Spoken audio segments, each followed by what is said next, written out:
Today's presentation is entitled Ephesians chapter 2, the verses 14 to 15, What has been abolished?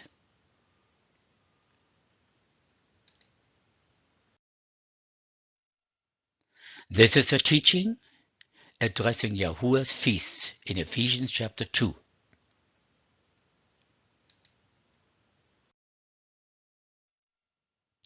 Today, we want to consider Ephesians chapter 2, the verses 14 to 16, because this is a text which is often being used by those who hold that Yahusha abolished the Torah by his death at Calvary. Really? Is that correct?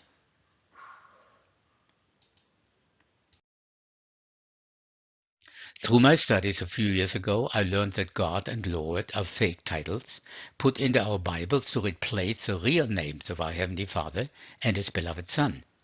The true names have been removed over 7,000 times from Scripture and replaced by God, Lord, and or Jesus, of which two are not names but titles like Mr. or Mrs. Isn't it amazing if you ask a Muslim whom he worships, he will say Allah, which is the name of his God, and if you ask a Buddhist the name of his God, he will say Buddha, which is his name. Yet we, as professed believers in our Creator, do not even know the name of who we worship.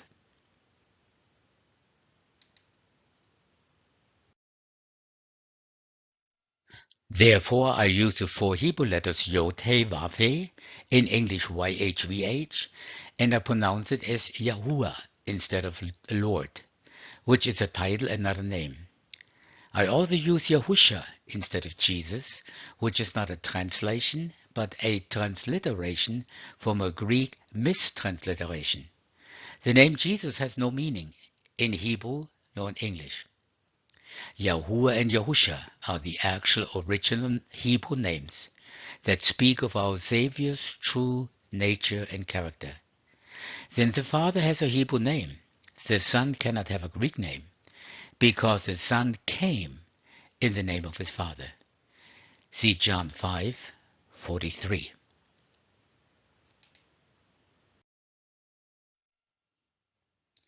So let's read Ephesians chapter 2, the verses 14 to 16 out of the King James Version. For he is our peace, who has made both one, and has broken down the middle wall of partition between us, having abolished in his flesh the enmity, even the law of commandments contained in ordinances, for to make in himself of twain one new man, so making peace, and that he might reconcile both unto Elohim in one body by the cross, having slain the enmity thereby.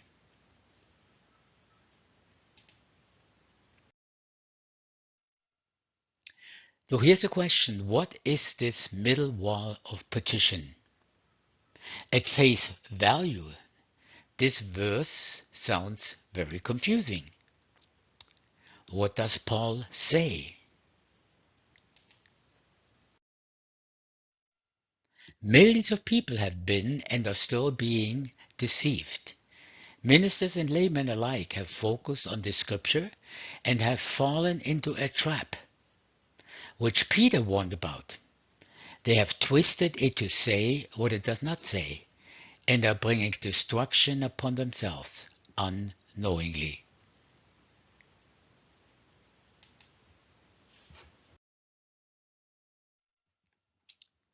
Is that a serious statement? To bring yourself unknowingly to destruction?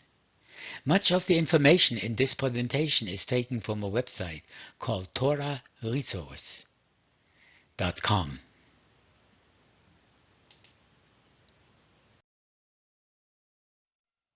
Peter spoke of our beloved brother, Paul, and says, as in all his epistles, speaking in them of these things, in which are some things hard to be understood, which they that are unlearned and unstable twist, as they do also the other scriptures, unto their own destruction. 2 Peter 3:16.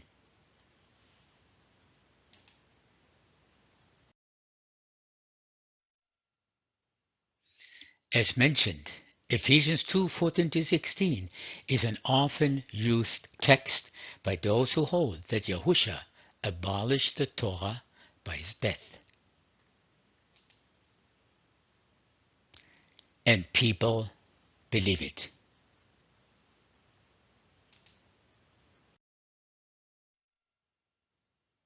Let's make one point very clear. The verses in Ephesians 2:14-15 and 16, as well as in Colossians 2:14, cannot be referring to the sacrificial laws or any other divine laws.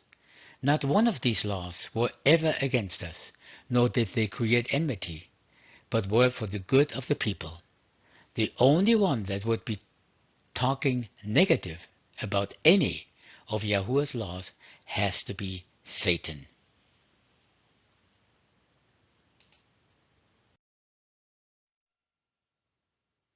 When Yahusha spoke of law, he meant all of Elohim's word.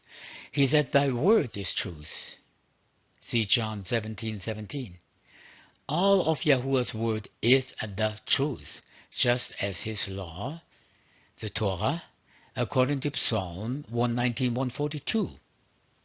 He understood it. Yet why don't people who profess to know him understand it?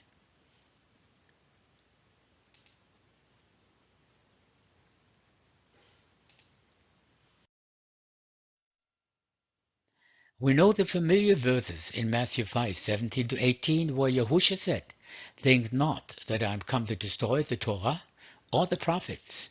I am not come to destroy, but to fulfill. For verily I say unto you, till heaven and earth pass, one jot or one tittle shall in no wise pass from the Torah, till all be fulfilled."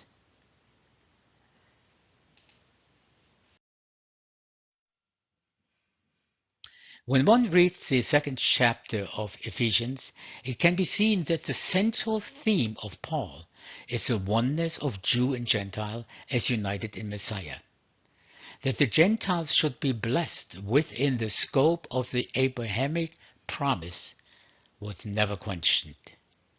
What had been left a mystery was the manner in which the blessing would come upon the nations.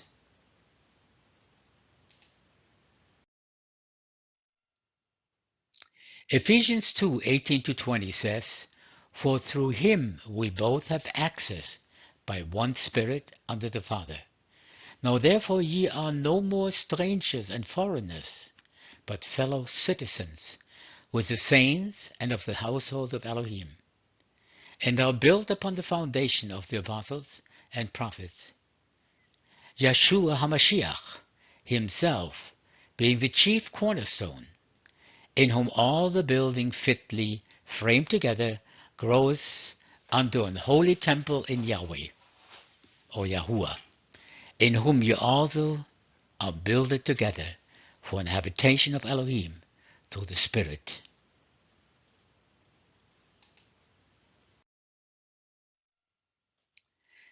The method of blessing the Gentiles is emphasized by the words like fellow citizens, fellow heirs, fellow members, fellow partakers. The Gentiles would be blessed not in a separate community, a separate entity, but by being grafted into the ancient community of Yahuwah. Both Jews and Gentiles would be wedded into one, and thus mutually share the blessings of Elohim.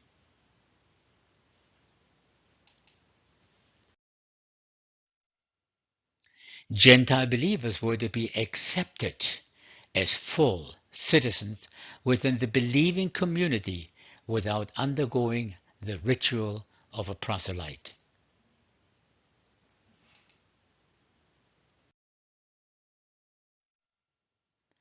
This issue brought division within the early emerging believers. Some felt that a non-Jew had fewer privileges within the community than a Jew. Some considered full-fledged salvation impossible, apart from becoming a proselyte, and still others refused to fellowship in fullness with the non-Jews of the way.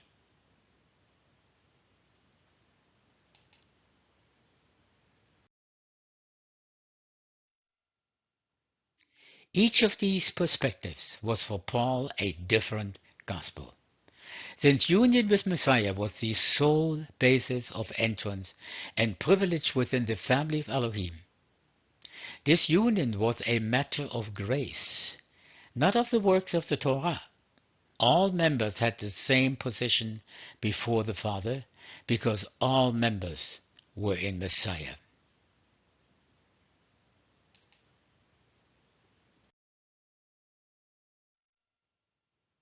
Any activity that taught something different than this was to be cursed.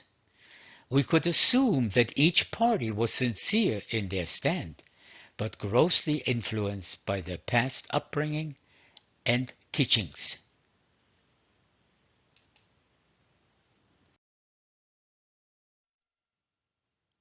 The text in Ephesians centers upon this unification of Jew and Gentile in Messiah, but does so from the perspective of the cross.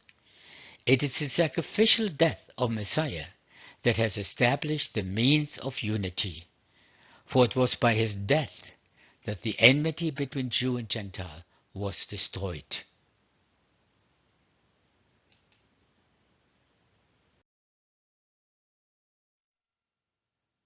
For Paul, the sacrifice of Yahusha not only made atonement for sin, but it also established the basis for blessing the Gentiles by removing all the obstacles to unity with the chosen people.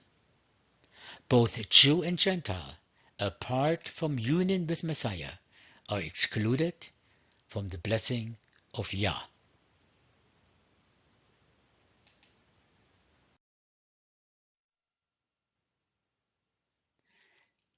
Placement in the kingdom is a matter of Yahuwah's grace and leaves no room for anyone to boast, even the Jew.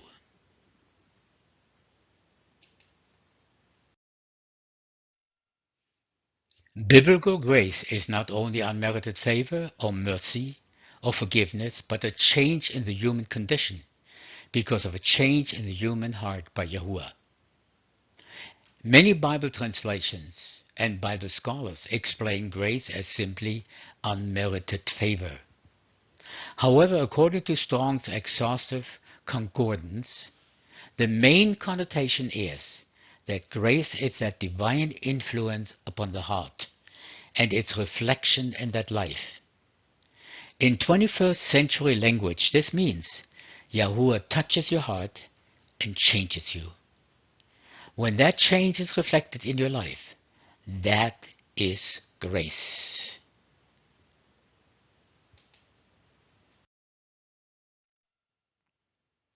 Grace is not divine permission to sin and do as we want, thinking it's all covered by the grace anyway.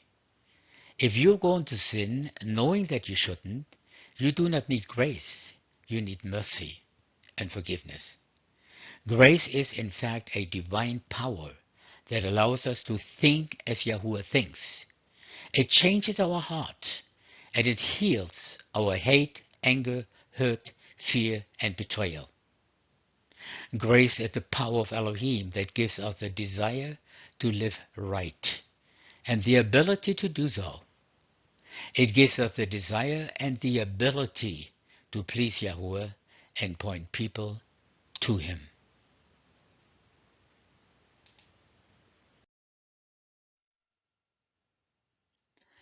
The external labels given by the established religious churches or denominations are of no real consequence, for Yahuwah is more interested in the heart than in one's pedigree.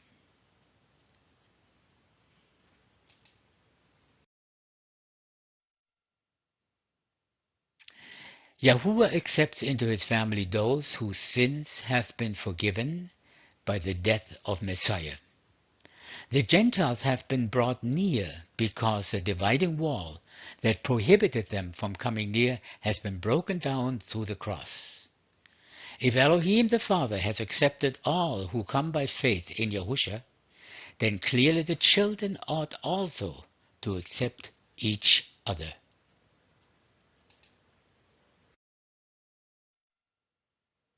Let's look at some other Bible translations of Ephesians.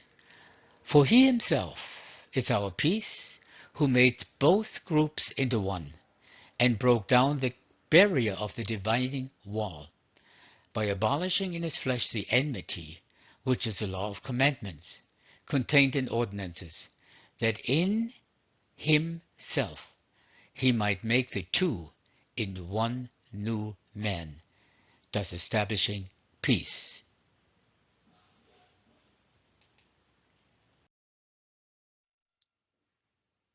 Here's another translation, the NIV. For he himself is our peace, who has made the two one, and has destroyed the barrier, the dividing wall of hostility, by abolishing in his flesh the law with its commandments and regulations. His purpose was to create in himself one new man out of the two, thus making peace.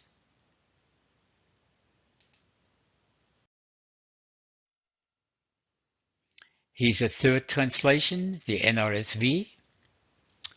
For he is our peace. In his flesh he has made both groups into one and has broken down the dividing wall, that is the hostility between us. He has abolished the law with its commandments and ordinances, that he might create in himself one new humanity in place of the two, thus making peace.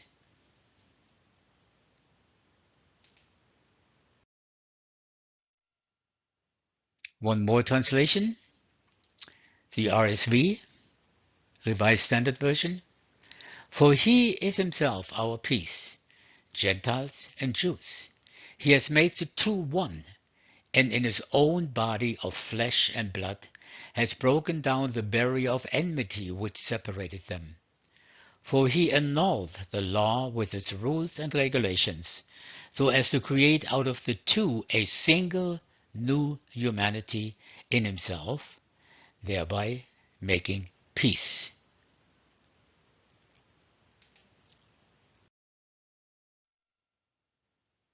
Here is the Jewish New Testament. It says, For he himself is our shalom. He has made us both one and has broken down the Mechitza, which divided us by destroying in his own body the enmity occasioned by the Torah, with its commands set forth in the form of ordinances. He did this in order to create in union with himself from the two groups a single new humanity and thus make shalom.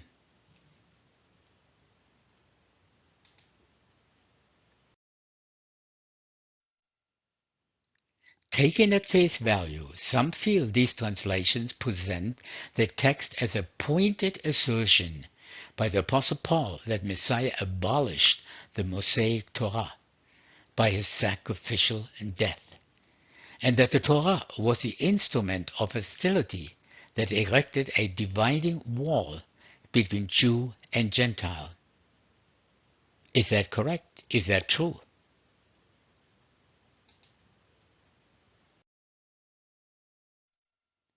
Just reading these verses in Ephesians 2:14-15, you can come to the conclusion, as most Christian churches come to, that the Messiah abolished and did away with the law, or the everlasting Torah, at his death. However, the difficulty with such an interpretation is twofold.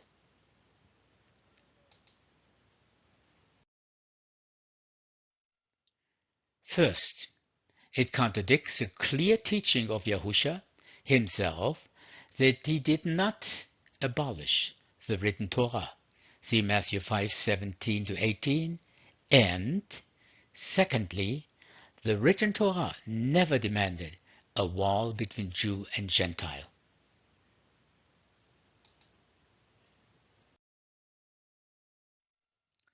The dividing wall between Jews and Gentiles was 100% man-made.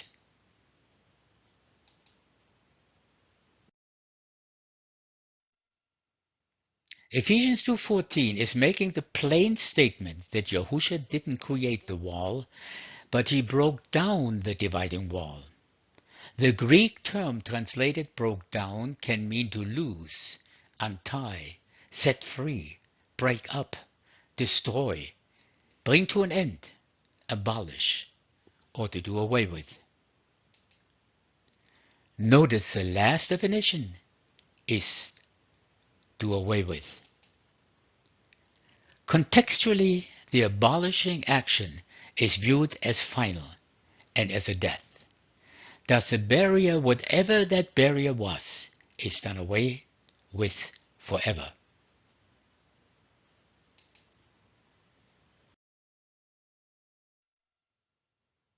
Then we have the word katagu, translated as abolished, describing what Yahusha did to the enmity between Jew and Gentile. It usually means to render void, make ineffective, powerless, abolish, wipe out, or set aside, and is used in the context of rendering laws or edicts of no more effect. That is in verse 15, having abolished in his flesh the enmity, even the law of commandments contained in ordinances, for to make in himself of twain one new man, so making peace.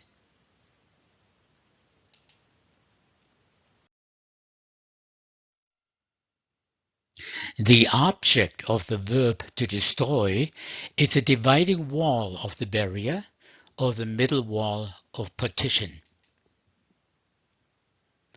But the question is, what is that dividing wall?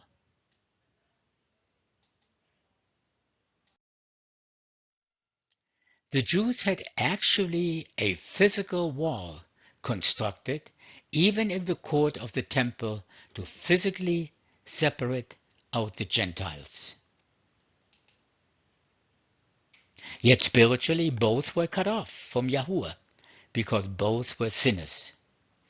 All have sinned, we read in Romans 3:23.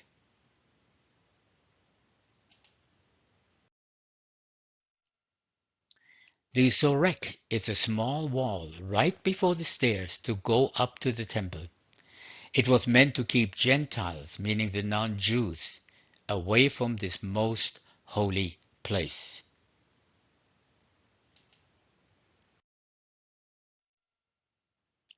The Sorek was a 5-foot wall on the Temple Mount that kept the Gentiles away from approaching the temple itself. The temple area was considered holy and clean. Gentiles, on the other hand, were considered unrighteous and defiled. Thus Jews could approach the temple, Gentiles could not. In AD 1871, archaeologists discovered the Sorek inscription. The inscription was written in Greek with this chilling warning: no Gentile may enter within the railing around the sanctuary and within the enclosure. Whosoever should be caught will render himself liable to the death penalty, which will inevitably flow.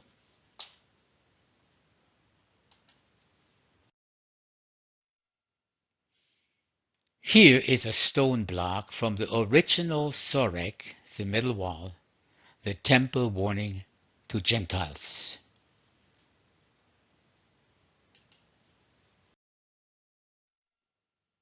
However, the wall spoken of by Paul in Ephesians 2:14 could not be the physical dividing wall made out of stone in the Second Temple, as some commentators have assumed. Why?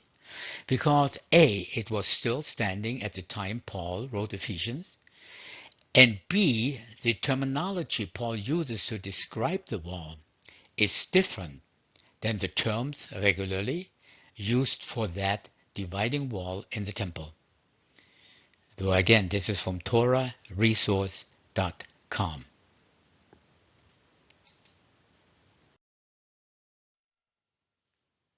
Secondly, the Greek term phragmos, was used in the first century to identify the oral Torah as a wall or fence around the written Torah, and the Pharisees as builders of the wall.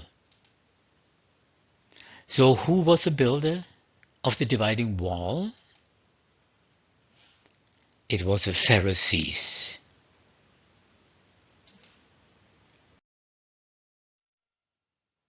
Thirdly, aspects of the oral Torah, not the written Torah, laid the foundation for a strict separation between Jew and non-Jew. What we are simply saying is that the dividing wall that was abolished by Messiah was none other than those rabbinic laws which had enforced a separation between Jew and Gentile, in opposition to the written Torah. In fact, the Tanakh gives very clear instructions against erecting barriers to separate Israel from the other nations.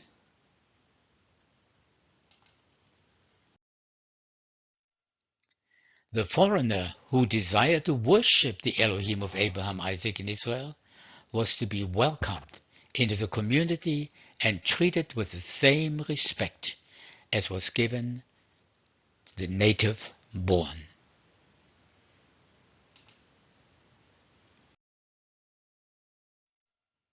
Here are a few texts that support this. Exodus 22:21 says, "Thou shalt neither vex a stranger, oppress him, for ye were strangers in the land of Egypt." Exodus 23:9, "Thou shalt not oppress a stranger, for ye know the heart of a stranger, seeing ye were strangers in the land of Egypt." Leviticus 19:34, "The stranger that dwells with you shall be unto you as one born among you, and thou shalt love him as thyself. For ye were strangers in the land of Egypt. I am Yahuwah, your Elohim."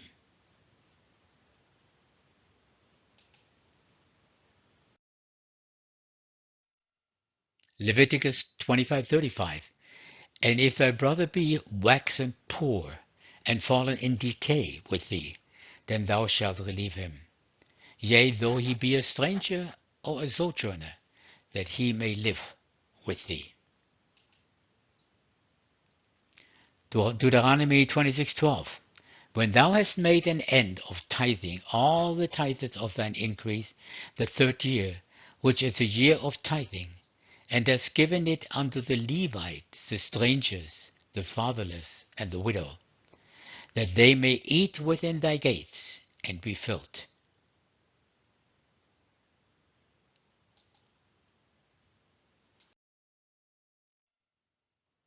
The strangers were to be given full participation in matters of Torah and Torah life, like Sabbath keeping in Exodus 33:12. 6 days shalt thou do thy work, and on the seventh day thou shalt rest, that thine ox and thine ass may rest, and the son of thy handmaid, and the stranger may be refreshed. And then we have Leviticus 19:10, when gleaning the land. "And thou shalt not glean thy vineyard, neither shalt thou gather every grape of thy vineyard. Thou shalt leave them for the poor and stranger. I am Yahuwah, your Elohim."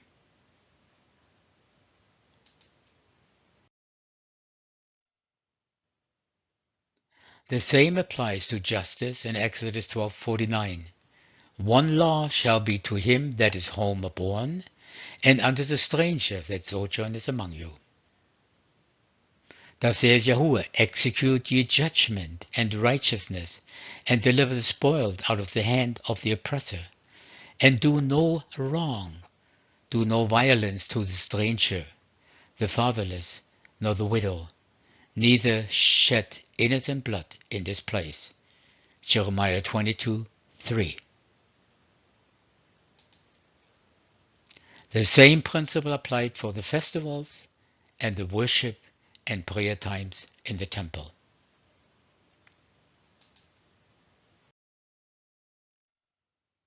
The prophets pronounced judgment upon any who would neglect the divinely given responsibilities to the stranger on the same grounds as neglect of orphans and widows.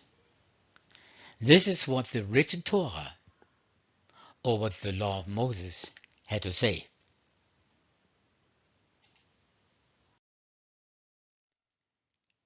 The promise that Gentiles could have access to know, love, and treasure Yahuwah was spoken of in the Old Testament.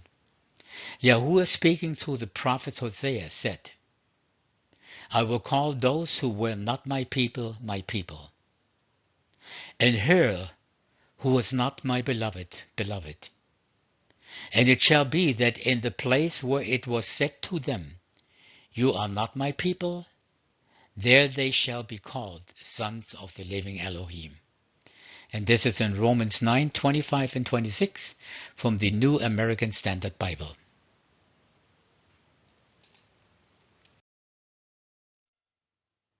The claim that Gentiles could have access to know, love, and treasure Yahuwah was fulfilled through Yahusha. We read in John 10:16, I have other sheep which are not of this fold. I must bring them also, and they will hear my voice, and they will become one flock with one shepherd.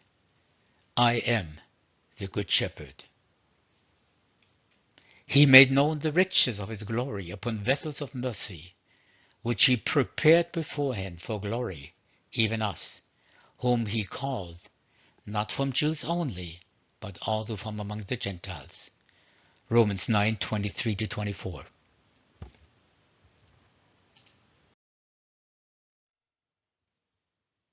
The reminder that Gentiles could have access to know, love, and treasure Yahuwah was also re-emphasized through the apostles.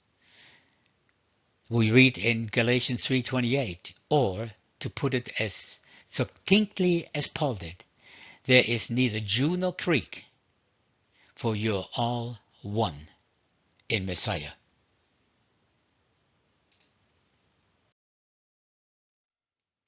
The practical outworking of the rabbinic laws of purity raised a strong wall of separation between the observant Jew and the non-Jew, even if this was not the original intent. With the emphasis put upon purity by the rabbis, separation from those things that rendered a person unclean was inevitable.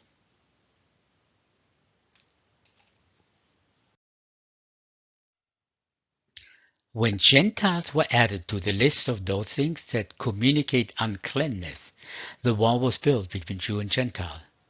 According to oral Torah, mere contact with non-Jews could render a person unclean, as well as contact with the resident of a non-Jew or even with land outside the land of Israel. These were man-made laws.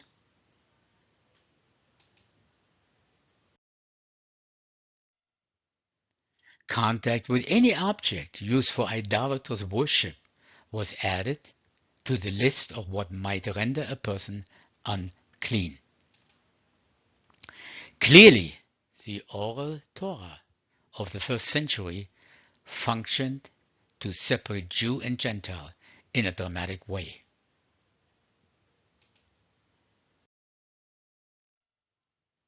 The law of commandments contained in ordinances, according to Ephesians 2:15. The text in Ephesians helps to define the dividing wall with the oppositional phrase, the law of commandments contained in ordinances. The question is, did Paul use this phrase to denote those rabbinic laws which had, in fact, separated Jew and non-Jew?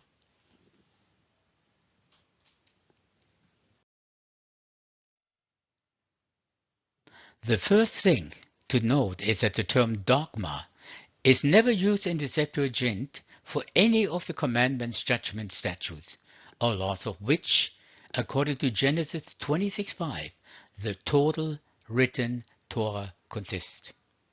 In the Septuagint, dogma normally designates the edicts of a king or court.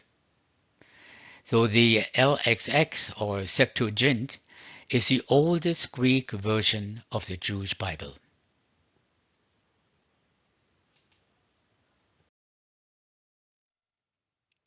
The word ordinances in Ephesians 2:14-15 as well as in Colossians 2:14 is also translated from the Greek word dogma, number G 1378, from the base of G 1380, a law, may it be civil, ceremonial, or ecclesiastical degree, ordinance, according to the Strong Concordance. The noun dogma is found 5 times in the apostolic writings. In Luke 2:1 and Acts 17:7, it is used of Caesar's decrees, while in Acts 16:4 it refers to the apostolic decree formulated at the Jerusalem Council.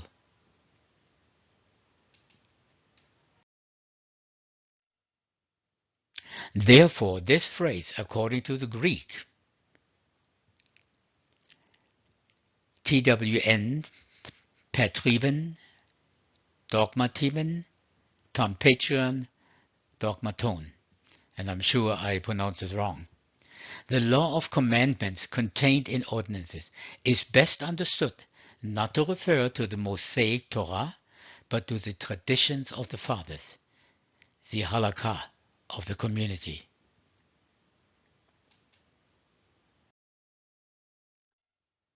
These man-made ordinances, G 1378, called dogma, prevented the salvation from extending past the Jews, thus creating enmity. This is what was truly contrary and against the Gentiles, preventing them from being brothers in Messiah. So the study of the word dogma in the Septuagint and apostolic writings confirms that the term was used of man-made laws and not of the Yahuwah-given Torah of Sinai.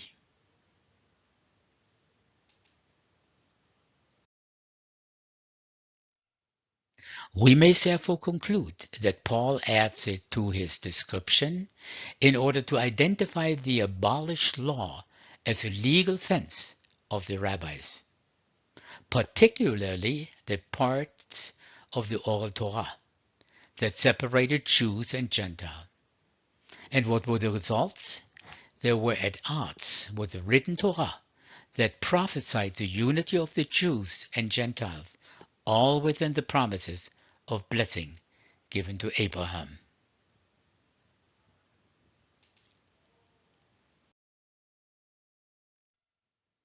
This does not mean that Yahusha abolished the entire oral Torah in his death on the cross, on the tree. In fact, there are many instances recorded in the life of Yahusha where he gives clear allegiance to oral Torah.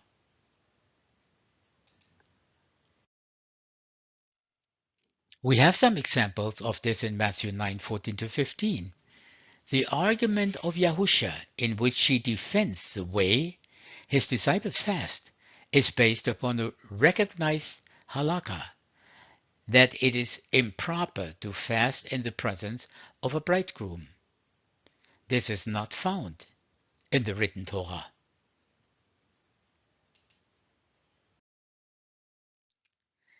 Matthew 12:5. Yahusha states that the priests profane the Sabbath but are innocent. This teaching is not found in the written Torah, but in the oral Torah. Halakha means Jewish law. Halakha originates from the Aramaic word hilkita, direction of the action, and the Hebrew word holech, from the word to walk.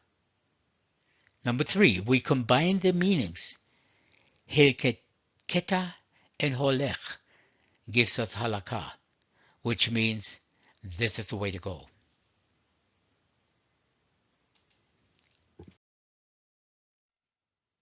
In Matthew 15:1, the Pharisees are inquiring about the disciples of Yahusha. Why do they transgress the traditions of the elders by not washing their hands, according to halakha, before eating? Yahusha rebukes them, citing also their use of korban to hide their wealth from aging parents who needed their support. In both cases, it is clear that the Pharisees considered the halakha based on oral Torah as binding.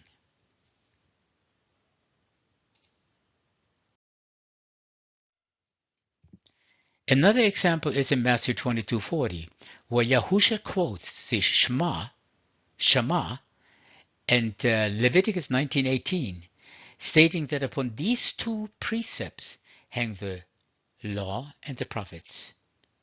The terminology of the law and prophets hanging from something is derived from oral Torah. Yahusha knew both the written and the oral Torah.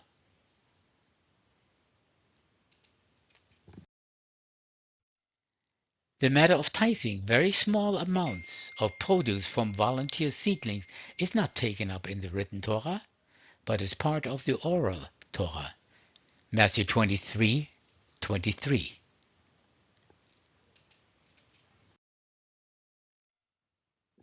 The whole issue of travel on the Sabbath is defined in oral Torah, not in the written Torah. There are no specific prohibitions in the written Torah restricting travel on the Sabbath. These are man-made rules.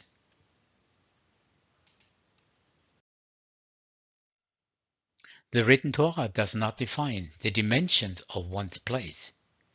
It was the oral Torah that developed, for instance, a Sabbath day's journey.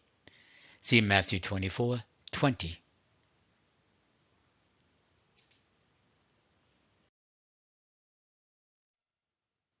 The written Torah declares that a person is unclean from a corpse if he touches it or is in the same room with it.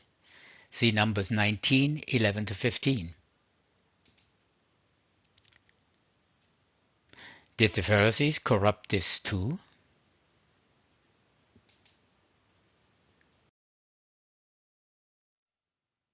The Pharisees extended the communication of impurity to any object overshadowed by a corpse or part of a corpse, or any object whose shadow contacts a corpse or tomb. The oral Torah further elaborates the means by which impurity is transmitted from a corpse to an object. It appears that Yahusha accepted at least some of this oral Torah as grounds for his illustration of the Pharisees as concealed tombs in Luke 11:44, that rendered those who overshadowed them as unclean.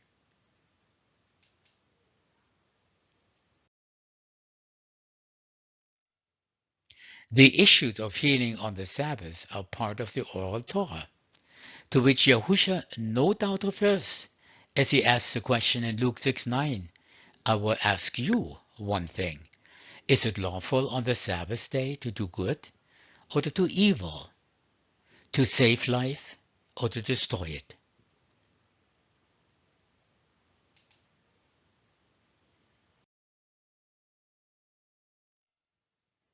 We probably could recite many more like Matthew 26:20, reclining when eating at the Passover meal, which is not prescribed in the written Torah. What law was violated in Acts 23:3 when Paul was struck on the mouth? The idea that a person was innocent until proven guilty is a function of oral Torah, not written Torah.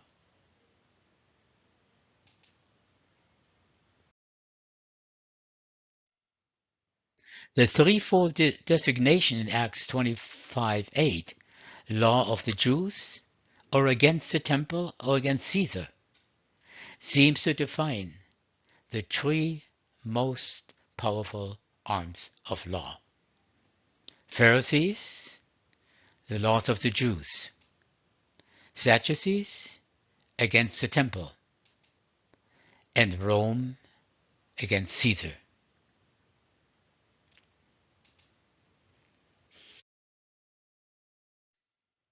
The only logical conclusion in regard to the oral Torah is that Yahusha abolished those rabbinic laws which when practiced set aside the written Torah of Elohim by separating the Jew and Gentile, which Yahuwah intended to make one in Messiah.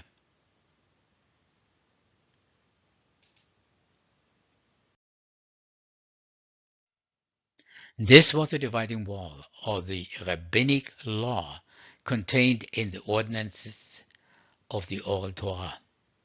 But those parts of the oral Torah that affirm the written Torah, or in harmony with it, remain viable for the Messianic believer as the traditions of the fathers.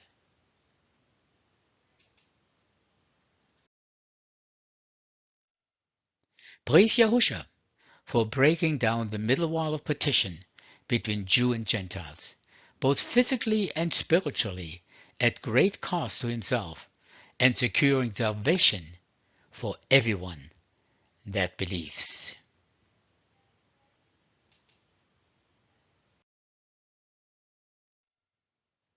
There is neither Jew nor Greek. There is neither slave nor free man. There is neither male nor female, for you are all one in Yahusha HaMashiach. Galatians 3:28.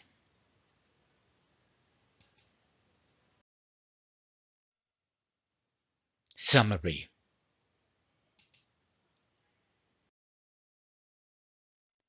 The middle wall of partition, the dividing wall, what is it? Who made it? How was it broken down?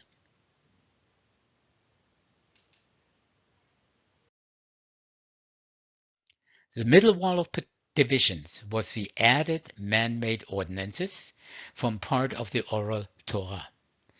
This prevented the salvation from extending past the Jews, creating enmity. This is what was contrary and against the Gentiles, preventing them from being brothers in Messiah.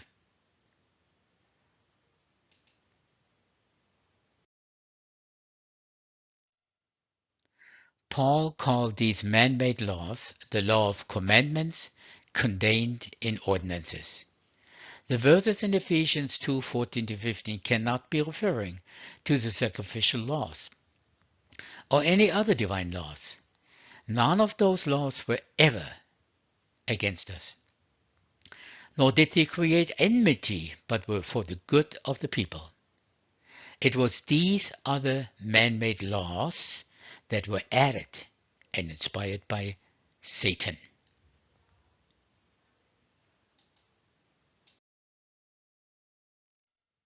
The Messiah broke down that middle wall of partition between Jew and Gentile by spilling his blood on Calvary.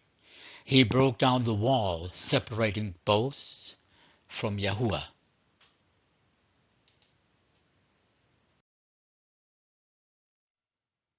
Jew and Gentile are both now one new creation because of what Messiah did.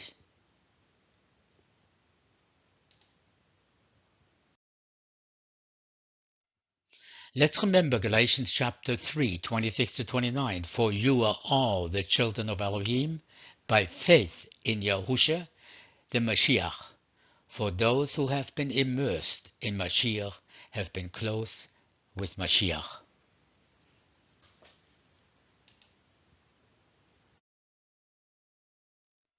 For there is neither Jew nor Aramean, nor slave nor free, nor male nor female, but you are all one in Yahusha, the Mashiach.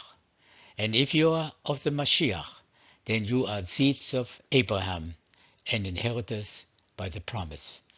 This is from the Aramaic English New Testament.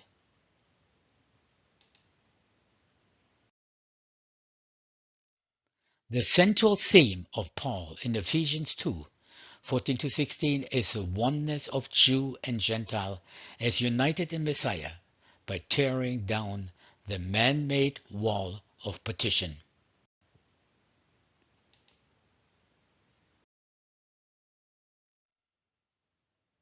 Paul is not saying that the Messiah was doing away with any law, ceremonial or moral. He's talking about man-made laws, and that makes sense.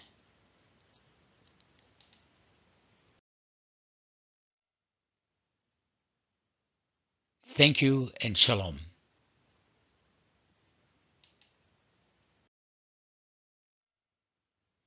Supreme provider is Yahusha HaMashiach. This message was produced and narrated by myself. You can get in contact with me writing to Malachi 4.4@reagan.com, or you can go to my website, thefigtreegeneration.net or thefigtreegeneration.com. And if you agree with this message, give me a thumb up.